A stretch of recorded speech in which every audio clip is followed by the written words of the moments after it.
Друзья, приветствую! Алексей Азаров, как всегда с вами, как всегда на канале недвижимости, позитива. Я давно уже собирался начать выпуски, касаемые иммиграции в Италии и других юридических тем, которые мы с вами будем рассматривать.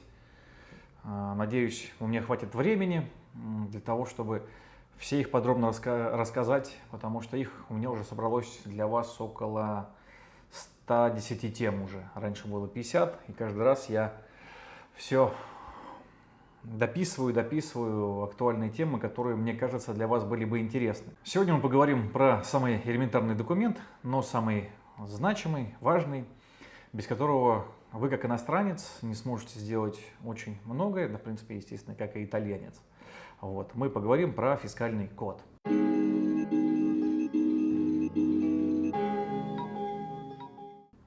Фискальный код.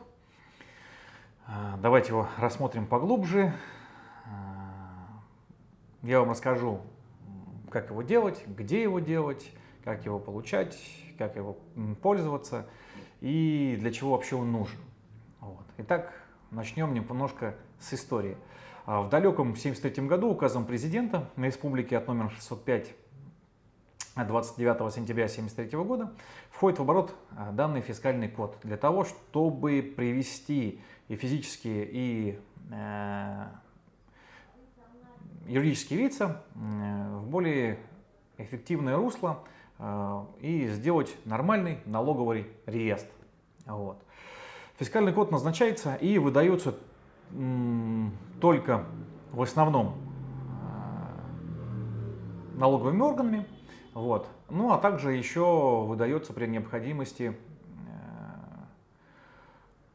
квестурой. Вот. То есть в данный момент, например, выдает квестура налоговые номера, из-за того, что сейчас идет война на Украине, выдают гражданам Украины, которые подаются на беженство. В данный момент налоговые органы не выдают данный ИНН, налоговый код, фискальный код, там одно и то же. Вот. Выдает квестура. И вот там с 1973 года начали выдавать эти бумажные кодичи фискали. Да? То есть фискальный код. Вот вы сейчас посмотрите его на мониторе. Так он выглядел. Вот. Далее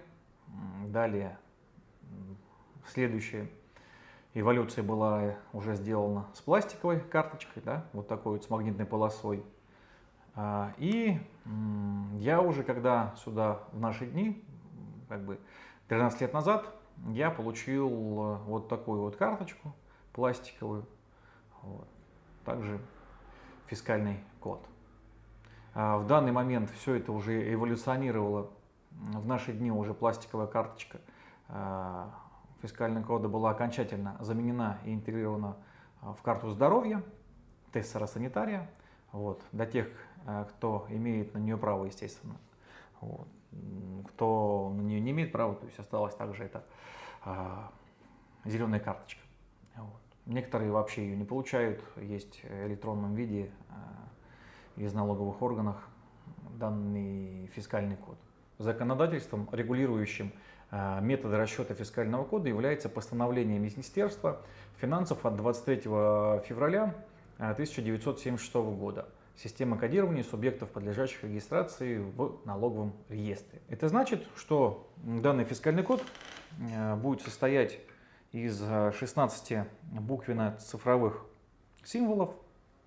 Вот, это 3 буквы берутся из вашей фамилии, 3 буквы берутся из вашего имени, 2 цифры берутся из года рождения, 1 буква из месяца рождения, 4 символа, которые мы сейчас попозже тоже затронем, это связано с муниципалитетом или иностранным государством, где вы родились. То есть родились. Там, если в Италии это муниципалитет, если другая страна рождения, значит у каждой страны рождения будет свой цифровой код.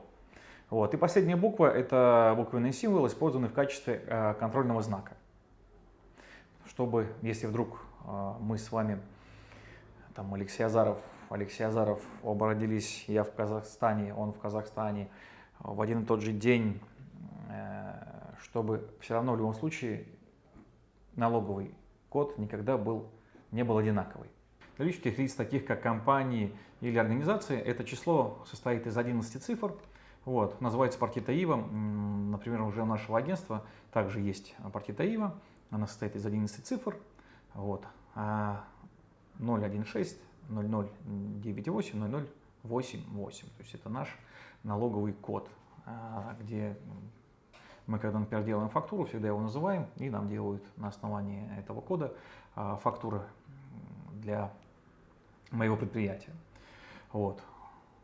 Сразу скажу, что единственным основным легалным органом, который может вам выдать фискальный код, это является, я уже говорил, налоговые органы.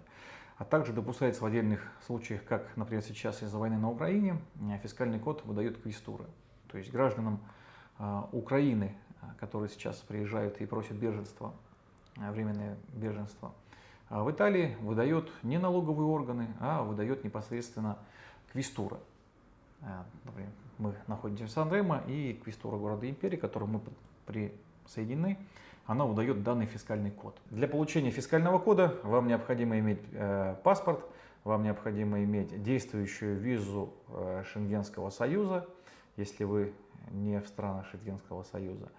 Вам необходимо указать в формуле АА48 город рождения и прописку. Вот. Ну, в принципе, все. Фискальный код вы можете получить в консульстве в стране, где вы являетесь резидентом. Заходите, переходите на основной сайт вашего консульства. Там должно быть получение ИНН. Заполняете формуляр. Приходите туда в назначенное время и получаете данный документ. Второй вариант. Вы заходите на официальный сайт налоговых органов Италии. Сейчас я вам покажу, как это будет сделано попозже. Заполняете также заявку о получении данного фискального кода и получаете его непосредственно онлайн. Или же то же самое заполняете через налоговые органы заявку и приходите лично. То есть я, по крайней мере, знаю 3 варианта, как можно сделать. Если вы лично не приходите, вы можете сделать доверенность. Я там сейчас тоже вам это попозже покажу, как делать доверенность в формуляре АА48. Я вам уже рассказывал о том, что необходимо при подаче документов на получение фискального кода. Это паспорт. Еще раз запишем: паспорт, действующая шенгенская виза, если вы не гражданин Евросоюза, если нет, просто ваш паспорт. Далее прописка. Ну, сейчас мы все это с вами подробнее рассмотрим в формуляре АА48. Данный формуляр я также приложу к данному видео. Данный формуляр плюс еще будет заявление о получении, то есть я такой-то, такой-то, хочу получить кодичи фискали, потому что там хочу снять квартиру в Сан-Ремо, хочу купить квартиру в Сан-Ремо. Все, то есть еще будет одно заявление. Здесь в этом формуляре я вам кратко расскажу, как его заполнять. Ссылка здесь есть, здесь все кликабельно, да, можете заполнять. Если вы получаете первый раз, нажимаете вот сюда, вот на номер 1, крестик. Дальше, если вдруг, как часто бывает, у вас неправильный ИНН, вот, тогда мы нажимаем вот сюда. Здесь убираем, сюда нажимаем, вписываем свой неправильный ИНН, да, там 154 у вас было, а вам нужно сделать на СССР. То есть вбиваем сюда и идем дальше вниз. То есть, ну а мы пока с вами делаем новый ИНН, этим пока не заморачиваемся, но суть будет та же, в принципе. Дальше пишем свое имя, фамилия, крестики не ставлю, потому что, еще раз, privacy не могу, потому что какая-нибудь козявка, которая нас может потом заблокировать. Дальше ставите пол, sesso, где вы родились, там, в каком городе, там, Москва, Киев, Минск. Дальше здесь, если родились, например, в России, там РУС, там, если родились в СССР, там ЕЕ ставите. Дальше год рождения, дата рождения. Здесь, если вы уже резидент, вот, в Италии, да, и вам, например, там нужно поменять кодичи фискали, или вы утеряли, вам необходимо здесь написать там город Сан-Ремо, где вы живете, провинция, империя, ну, как вариант. Зарота. То. Вот. Где вы прописаны, дом, и все. Далее, если этого вы первый раз делаете, да, то данные графы вы пропускаете. И дальше, резиденция эстера, то есть где вы в данный момент являетесь резидентом. Если это Российская Федерация, то Федерация Руса, а если это Украина, то Украина, там, Казахстан, Казахстан и так далее. Ой, ошибся.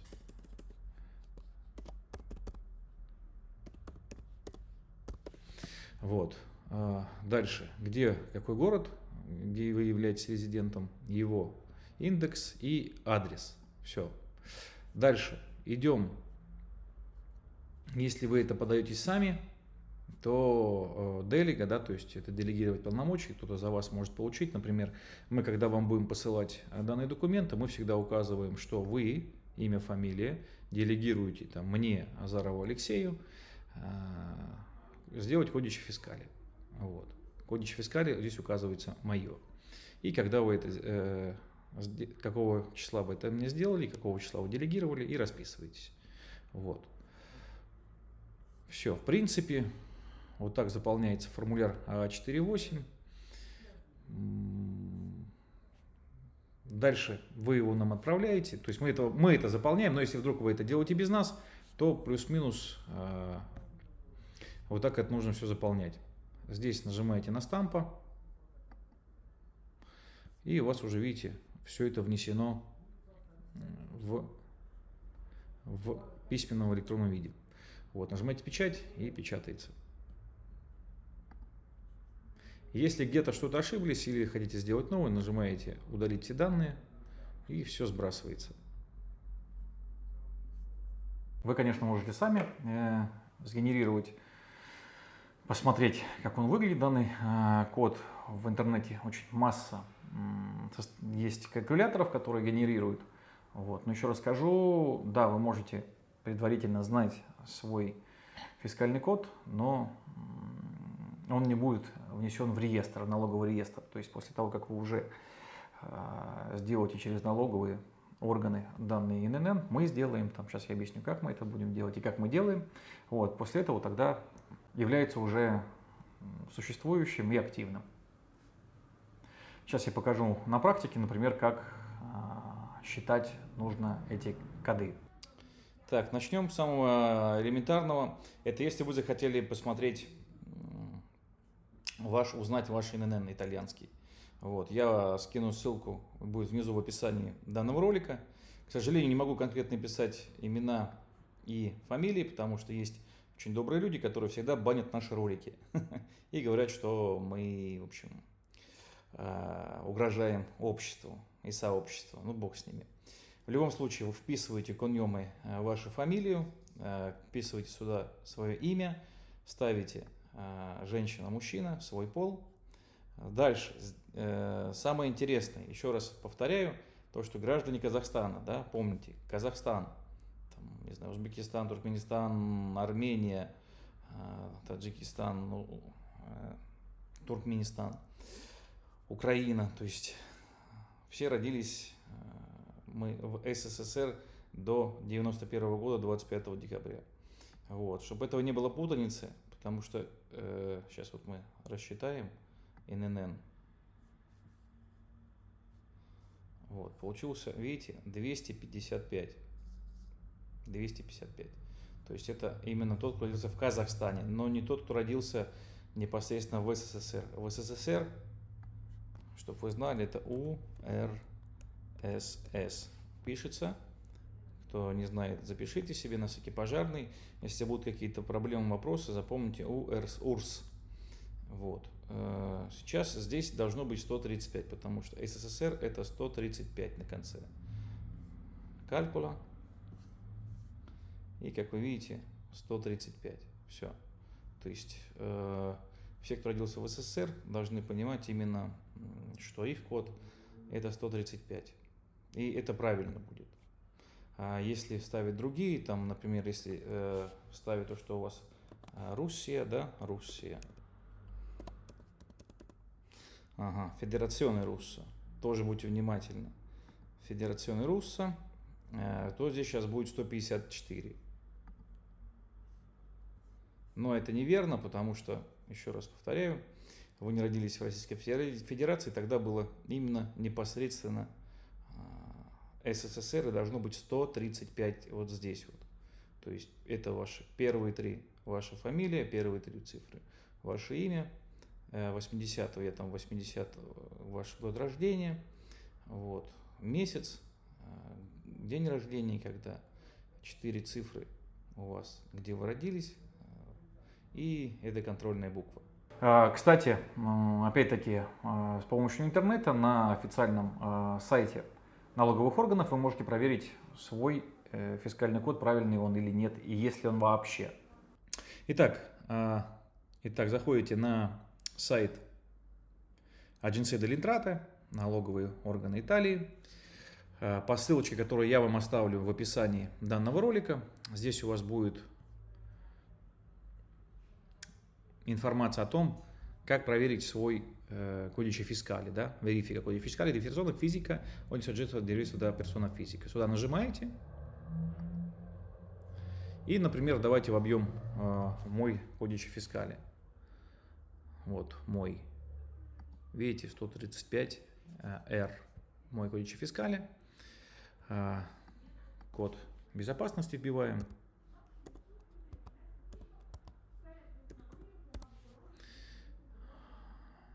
Invia. И здесь написано, что codice fiscale valido, то есть ваш налоговый код действителен.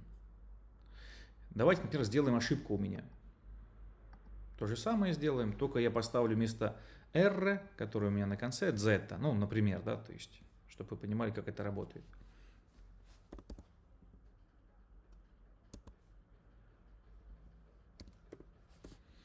Invia. И здесь написано codice fiscale non valido, то есть не действителен. То есть вот здесь по этой ссылочке вы можете спокойно свой ИНН проверить. Для меня, как для агентства недвижимости, фискальный код крайне важен, потому что без него мы не можем сделать предварительное соглашение, без него мы не можем сделать предварительный договор нотариуса на покупку недвижимости, ну, естественно, также на аренду. Я не говорю уже о том, что, естественно, без этого документа мы не сможем с вами сделать запрос на получение визы D, не можем сделать вид на жительство, вообще ничего не можем сделать, не можем купить вертолет, самолет, ничего, да, то есть там, в больницу, в поликлинику сходить, то есть без него никак. Вот.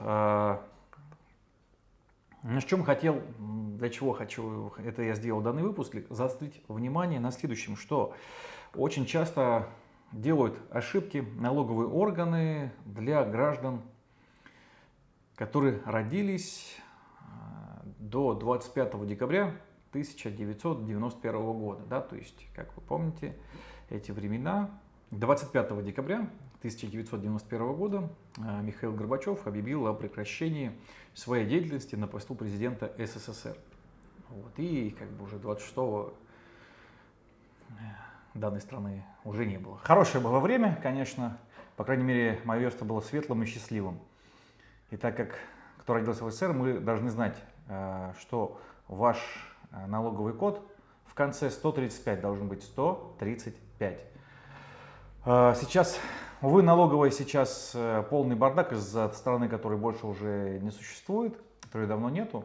Вот, в основном клиенты, которые делали без нас фискальный код, его потом переделывают, к сожалению, так как неграмотные сотрудники, например, ставят вам код России, который вы, например, родились в 1969 году, а вам на основании вашего паспорта Российской Федерации говорят, что вы родились не в СССР, а в Российской Федерации. Естественно, это ошибка.